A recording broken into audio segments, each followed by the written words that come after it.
Hello and welcome back to Hedgehog Studios. I'm Jaconi and today we're going to be taking a look at the Netflix series Centaurworld's first episode, Hello Rainbow Road. So let's jump right in. Centaurworld. I'm going to give away the review just a little bit. I loved this show. Its frantic bizarreness appealed to me. If you haven't seen the show, it's a fantasy adventure show. It's a show about friendship and family, and the family you make for yourself. It's a show about travel into the unknown and adventure. It's a show about the horror and devastation of war. You know, for the kids. And it's a musical. I also highly recommend it if you haven't seen it. But we're going to go through it anyway and rate the episodes. So, let's start with episode 1. Spoilers, of course, from here on out.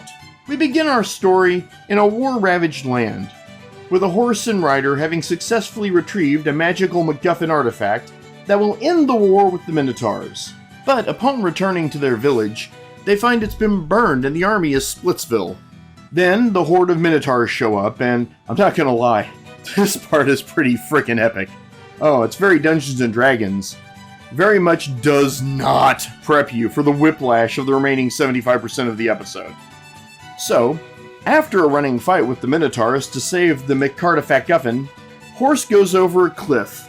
And, well, Ryder's slender frame does not give away how swole she must be. I mean, does she even lift, bro? The answer must be yeah, because, I mean, look! But sadly, the twine on the artifact is not as strong as Ryder. I mean, seriously, do you know how much a warhorse weighs? And never mind. The twine breaks and Horse falls into the chasm. The last thing Horse sees is the Minotaurs menacingly surrounding Ryder, and then our magical MacGuffin pops off with a flash of light. Horse wakes up in a colorful, cartoony, adventure-timey world, where she now has the ability to speak and point. So now we get to meet the rest of the cast of characters who inhabit Centaur Valley. Wait. Why is it called Centaur Valley? Shouldn't it just be The Valley? I've never been anywhere called Human Valley. Yeah. Moving on. First, we meet Durpleton, who has a complicated relationship with his bodily functions. Glendale, a complete klepto freak voiced by the show's creator, and is my favorite. Zulius, a delightfully flamboyant zebratar, who I'm sure is the spirit animal of most of the theater kids I knew in college. I miss those guys. Anywho, Ched, he's just kind of a dick. I mean, he grows and gets fleshed out later, but for right now, he's just kind of a dick. And lastly, their beloved smother figure, Wamawink. Oh, and a metric ton of others that live in the valley that never get names and that you never ever see again. We get a catchy welcome song that brings us to the opening title halfway through the episode. Horse then tries to leave to search for Ryder, figuring that if the magical artifact brought her here, it must have brought Ryder too, which is really quite a leap of logic, but yeah, okay, we'll go with that. Horse then encounters a dome that seals off the valley that she can't penetrate. What follows is a Looney Tunes montage of Horse trying to reach the dome. The gags are okay, some working better than others. But Horse realizes she needs help and returns to Wamawink's herd. She then learns what magic is, and finds that she needs to find a centaur shaman to find Ryder and to get home. So, Horse sings her first song to convince the herd to help her leave the valley and find the shaman. Alright, so this episode is, well, a lot. First episodes always have a lot of heavy lifting to do, and man, does this episode do it. For being only 22 minutes long, they crammed a ton in here. You get the setup with the war, Horse's quest once she's in Centaurworld, enough information to bring you up to speed on Centaurworld and the nature of its magic, the introduction of the characters, and a handful of songs. I mean, let's be real. I've seen hour-long pilots that would struggle under the weight of all this. Now, let's talk about the characters.